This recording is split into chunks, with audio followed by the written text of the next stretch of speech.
Армысың қалың қазағым.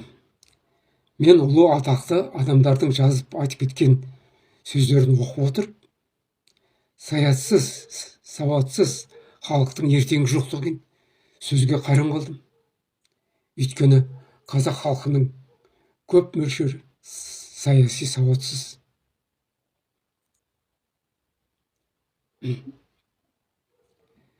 Осыны пайдаланып, жоғарыда отырғандар қазақ халқының меншігі,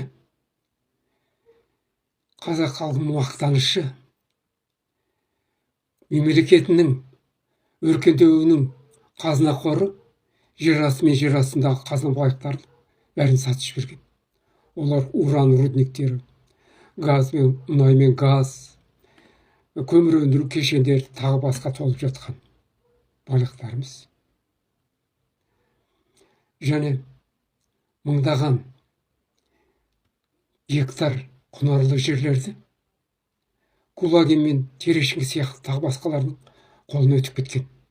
Қысқасы, қазақ халқының меншігінде қазір ештеңе жоқ.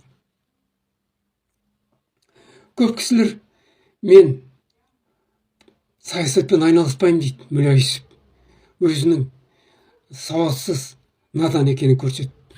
Саясатпен тек қана сиыр, қой, ешкі араласпайды. Олар өйткені малдар. Кез келген тірі адамның өмірі саясатқа тәуелді. Саясат сенің өмірінің темір қазығы, ертеңі болашағы тәуелсіздігі. Түркі әлемінің көсемі Мұстафа Ататүрік баяғыда айтып кеткен: халыққа ұйықтауға болмайды дейді. Ұйықтап кетсең, оянғанда біреудің құлы болып оянасың дейді. Ал өздеріңнің ойларын білдіріңдер, менің жекеме жазыңдар, үнсіз қалмаңдар, өз тілектеріңді комментарияға жазыңдар. Бәріміз болып осы саяси сауатсыздықпен күресейік.